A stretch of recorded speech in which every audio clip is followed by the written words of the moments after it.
মিনাসান কনিচিওয়া।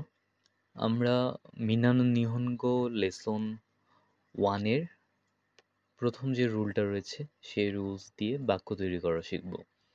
তো আমাদের প্রথম রুলসটা হচ্ছে সাবজেক্ট প্লাস ওয়া প্লাস নাউন প্লাস দেস। তো এখানে সাবজেক্ট আমাদের প্রথমে একটা সাবজেক্ট নিতে হবে, এরপর আমাদের ওয়া বসবে। ওয়াটা হচ্ছে আমাদের সাবজেক্ট মার্কার। এর পরবর্তীতে আমাদেরকে একটা নাউন নিতে হবে। যদি আমরা জাপানিজে বাক্য তৈরি করতে চাই, একটা নাউন নিতে হবে এবং এর পরবর্তীতে আমাদেরকে দেশ বসাতে হবে। তো প্রথমে একটা উদাহরণ দিয়ে শুরু করা যাক। যেমন প্রথমে একটা সাবজেক্ট, সাবজেক্ট হচ্ছে আমি। আমি। এরপর হচ্ছে ওয়া পার্টিকেল। তো ওয়া পার্টিকেলটা যেহেতু জাপানিজে ব্যবহার করতে হবে, জাপানিজ ভাষায়, সেক্ষেত্রে আমি বাংলা এটা ব্যবহার করছি না। এরপরে একটা নাউন নিতে হচ্ছে এখানে। নাউনটা হচ্ছে আমি হই ছাত্র। আমি হই ছাত্র। তো আমাদের এখানে দেখতে হবে, আমাদের এখানে সাবজেক্ট আছে। সাবজেক্ট হচ্ছে আমি, এরপরে হচ্ছে হই, এরপরে হচ্ছে ছাত্র। এটা হচ্ছে নাউন। তো এটা যদি আমরা জাপানিজে লিখতে চাই বা জাপানিজে বলতে চাই যে আমি হই ছাত্র, জাপানিজে আমাদেরকে বলতে হবে আমি এর জাপানিজ হচ্ছে ওয়াতাশি। ওয়াতাশি অর্থ হচ্ছে আমি। ওয়াতাশি ওয়া। এরপর আমাদেরকে আমাদের রুলস অনুযায়ী ওয়াটা বসাতে হবে। ওয়াতাশি ওয়া। ছাত্রর জাপানিজ হচ্ছে গাকুসেই। তাহলে আমাদের গাকু গাকুসেই। ওয়াতাশি ওয়া গাকুসেই দেস। দেশটা হলো আমাদের রুলস অনুযায়ী বসাতে হবে। তো এটা হচ্ছে আমাদের জাপানিজে, যে আমি একজন ছাত্র, জাপানিজে হবে ওয়াতাশি ওয়া গাকুসেই দেস। তো এখানে ওয়াতাশি আমি, আমাদেরকে এখানে রুলসটা ফলো করতে হবে যে এখানে রুলস অনুযায়ী কিভাবে এটা হলো। তো প্রথমত আমাদের ওয়াতাশি, ওয়াতাশি মানে হচ্ছে আমি। এই ওয়াতাশিটা হচ্ছে আমাদের সাবজেক্ট এবং এই সাবজেক্টের পর আমাদের এই সাবজেক্ট, এটা হচ্ছে টপিক মার্কার বা সাবজেক্ট মার্কার, যে আমাদের এই বাক্যের মধ্যে সাবজেক্ট কোনটা সেটাকে মার্ক করার জন্য আমাদের এই ওয়াটাকে বসাতে হবে। তো এখানে সাবজেক্ট হচ্ছে ওয়াতাশি। যেহেতু ওয়াতাশি হচ্ছে সাবজেক্ট, ওয়াতাশির পরে আমাদেরকে বসাতে হবে হচ্ছে ওয়া, সাবজেক্ট মার্কার বা পার্টিকেল। এর পরবর্তীতে আমাদেরকে বসাতে হবে নাউন। রুলস অনুযায়ী, রুলসে যেহেতু ছিল যে আমাদেরকে সাবজেক্ট প্লাস ওয়া প্লাস নাউন, তো এখানে নাউনটা হচ্ছে আমাদের গাকুসেই, মানে হচ্ছে আমি একজন ছাত্র। গাকুসেইটা হচ্ছে নাউন। আর এই যে বাক্যটা আছে, এই বাক্যটাকে পোলাইট করার জন্য, ভদ্রভাবে বলার জন্য, প্রকাশ করার জন্য জাপানিজরা ব্যবহার করে দেশ। দেশের মূলত তেমন কোনো অর্থ নেই। আমরা যেমন এই যে আমি হই ছাত্র, তা আমাদেরকে যখন কেউ প্রশ্ন করে যে তুমি কে, আমি ছাত্র, আমি স্টুডেন্ট, আমি অমুক, আমি তমুক, তো আমি হই অমুক, আমি হই তমুক, এই কথাটা কিন্তু বলি না। তো এই জাপানিজের ক্ষেত্রেও এই দেশটা মূলত এমনই ব্যবহার হয়ে থাকে। দেশ বা ওয়া এসব, এই পার্টিকেলগুলো বা এই দেশ, এই পোলাইট ফর্মটা মূলত এইভাবেই ব্যবহার করা হয়ে থাকে যে আমি হই ছাত্র। কিন্তু আমরা বলার ক্ষেত্রে বলি যে আমি ছাত্র। আর অর্থটাও এমনই হবে যে আমি ছাত্র। কিন্তু এটা আমরা, এটার যে মূল অর্থটা সেটা হবে হচ্ছে আমি হই ছাত্র বা এমন কোনো কিছু। তো সেক্ষেত্রে ওয়াতাশি ওয়া গাকুসেই দেস মানে আমি হই ছাত্র। এটা হচ্ছে আমাদের রুলস অনুযায়ী প্রথম বাক্য। তো এর পরবর্তীতে আমরা আরো একটি বাক্য দিয়ে দেখি। যেমন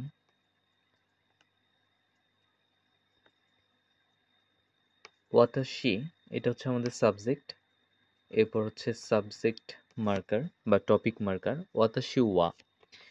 আমি একজন ডাক্তার। ওয়াতাশি ওয়া। ডাক্তারের জাপানিজ হচ্ছে ইশা। ঈশা, ওয়াতাশি ওয়া ঈশা দেস। তো এখানে ওয়াতাশি আমাদের প্রথমে দেখতে হবে, ওয়াতাশি হচ্ছে সাবজেক্ট, এরপরে হচ্ছে আমাদের এটা হচ্ছে পার্টিকেল, এই টপিক মার্কার বা সাবজেক্ট মার্কার। পার্টিকেল বসাতে হবে ওয়া, এর পরবর্তীতে হচ্ছে আমাদের নাউন বসাতে হবে। নাউনটা হচ্ছে ঈশা এবং এর পরবর্তীতে রুলস অনুযায়ী দেশ বসাতে হবে। তাহলে ওয়াতাশি ওয়া ঈশা দেশ মানে হচ্ছে আমি একজন ছাত্র। তাহলে আমরা দেখতে পাচ্ছি যে আমরা যদি মূলত এই রুলসটা জানি, আমাদের রুলসটা কি, প্রথমে সাবজেক্ট, এর পরে বসাতে হবে হচ্ছে ওয়া, এর পরবর্তীতে বসাতে হবে নাউন, এর পরবর্তীতে দেশ। আমরা যদি শুধুমাত্র এই রুলসটা জানি, এই রুলসটা জানলে আমরা জাপানিজের যেসব বেসিক বাক্য রয়েছে বা জাপানিজের বাক্য আমরা তৈরি করতে পারবো। শুধু আমাদেরকে এই রুলসটা জানতে হবে। রুলসটা হচ্ছে সাবজেক্ট প্লাস ওয়া। এটা মূলত জাপানিজে হা বর্ণ, কিন্তু এটা যখন আমরা টপিক মার্কার হিসেবে ব্যবহার করব তখন এটার উচ্চারণ করতে হবে ওয়া। তখন এটার উচ্চারণ হবে ওয়া। সাবজেক্ট প্লাস ওয়া প্লাস নাউন প্লাস দেশ। তো এভাবে ব্যবহার করলে আমরা যে কোনো বাক্য তৈরি করতে পারবো। যেমন আরও একটা বাক্য তৈরি করি, যেমন এটা একটা বই। তো এটার জাপানিজ কি হবে? তো এখন আমাদের এটা একটা বই, এখানে সাবজেক্ট কোনটা? এটা। তো এটার জাপানিজ হচ্ছে কোরে। কোরে, এরপর আমাদেরকে ওয়া বসাতে হবে। কোরে ওয়া বই। এখন বই হচ্ছে নাউন, বইয়ের জাপানিজ হচ্ছে হুন। কোরে ওয়া হুন, এর পরবর্তীতে আমাদেরকে রুলস অনুযায়ী দেশ বসাতে হবে। তাহলে এটা আমাদের হলো কোরে ওয়া হুন দেস্কা, মানে হচ্ছে এটা একটা বই। আমাদের জাপানিজে বাক্য তৈরি হয়ে গেল। তো আমরা যদি শুধুমাত্র এই রুলসটা জানি, সাবজেক্ট প্লাস ওয়া প্লাস নাউন প্লাস দেশ, তাহলেই আমরা জাপানিজে বাক্য তৈরি করতে পারবো। তো এই রুলস অনুযায়ী আমরা তো বাক্য তৈরি শিখলাম, তবে এই বাক্য থেকেই আরও একটা ছোট্ট একটা ট্রিক্স না, এটাও একটা রুলস।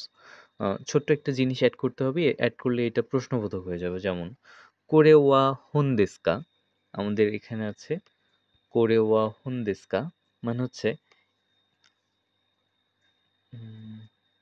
কোরে ওয়া হুনদেস্কা মানে হচ্ছে এটা একটা বই। এখন এটা যদি আমরা প্রশ্নবোধক করতে চাই বা এটা যদি প্রশ্নের আকারে বলতে চাই যে এটা কি একটা বই, তাহলে এটা কি হবে? আমরা যদি প্রশ্ন করতে চাই একদম ইজি, আমাদেরকে এটাই লিখতে হবে, কোরে ওয়া হুন দেস। একদম সেম টু সেম এটাই লিখতে হবে এবং সর্বশেষ শুধুমাত্র কা বসাতে হবে। কোরে ওয়া হুন দেস্কা মানে হচ্ছে এটা কি একটা বই? কোরে ওয়া হুন দেস্কা এটা কি একটা বই? আমাদের এই বা আমরা প্রথমে যে বাক্য তৈরি করেছি যে কোরে ওয়া হুন দেস এটা একটা বই, আর কোরে ওয়া হুন দেস্কা এটা কি একটা বই, শুধুমাত্র কা যোগ করার কারণেই এটা একটা প্রশ্নবোধক বাক্য হয়ে গেল। তো এটা যদি আমরা আরো দেখি, যেমন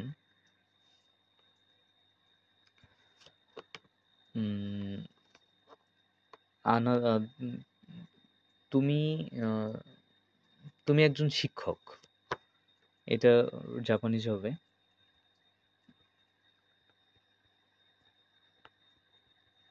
আনাতা, এরপর হচ্ছে ওয়া। আনাতা ওয়া শিক্ষকের জাপানিজ হচ্ছে সেন্সেই। আনাতা ওয়া সেন্সেই দেস, এর মানে হচ্ছে তুমি একজন শিক্ষক বা তুমি শিক্ষক। তো এটা হচ্ছে আমাদের, এই যে আমরা আবার প্রথম থেকে দেখাই, আনাতা। আনাতা হচ্ছে আমাদের সাবজেক্ট, ওয়া হচ্ছে সাবজেক্ট মার্কার বা টপিক মার্কার, সেন্সেই এটা হচ্ছে আমাদের নাউন, আর দেশ এটা হচ্ছে পোলাইট করার জন্য দেশ বসাতে হয়। তো এটা হচ্ছে আমাদের বাক্য, এটা রুলস অনুযায়ী সাবজেক্ট ওয়া নাউন দেশ। আর এটাকেই যখন আমরা প্রশ্নবোধক করব তখন আমাদের করতে হবে কি, এই আনাতা এটা আমাদের রাখতে হবে। আনাতা ওয়া সেন্সেই দেশ কা, শুধুমাত্র কা যোগ করলেই, সরি এটা গা হয়ে গেল, শুধুমাত্র কা যোগ করলেই আমাদের হয়ে গেল এটা প্রশ্নবোধক একটা বাক্য। আনাতাওয়া সেন্সেই দেশ কা, মানে তুমি কি একজন শিক্ষক? আর যদি আমরা বলি আনাতাওয়া সেন্সেই দেশ, তুমি একজন শিক্ষক। বা আহ, কারে, কারে মানে হচ্ছে হি, মানে বা সে। কারেওয়া ঈশা দেশ মানে হচ্ছে তিনি একজন শিক্ষক। আর যদি কারেওয়া ঈশা দেস্কা মানে হচ্ছে তিনি কি একজন শিক্ষক। আমরা এই শুধুমাত্র এই দুইটা রুলস জানলেই, দুইটা রুলস না, মূলত এখানে রুলস একটাই, এই একটা রুলস জানলে আমরা জাপানিজে প্রশ্নও করতে পারবো, প্লাস আমরা বাক্যও তৈরি করতে পারবো। রুলসটা হচ্ছে সাবজেক্ট প্লাস ওয়া প্লাস নাউন প্লাস দেশ, এটা হচ্ছে আমাদের রুলস। সাবজেক্ট প্লাস ওয়া প্লাস নাউন প্লাস দিস, এটা হচ্ছে আমাদের, আমরা যখন দুঃখিত, আমরা যখন বাক্য তৈরি করব তখন এই রুলস হবে। আর আমরা যখন প্রশ্ন তৈরি করব তখন সাবজেক্ট প্লাস ওয়া প্লাস নাউন প্লাস দেশ কা, এটা হচ্ছে আমাদের প্রশ্ন তৈরির রুলস। আমরা এই রুলস ফলো করলে প্রশ্ন তৈরি করতে পারবো, আর এই উপরের রুলস ফলো করলে আমরা, এটা ফলো করলে আমরা বাক্য তৈরি করতে পারবো। তো এই হচ্ছে আমাদের লেসন ওয়ানের যে রুলস রয়েছে সেটা, বা লেসন ওয়ান থেকে কিভাবে বাক্য তৈরি করতে পারবো তার নিয়ম।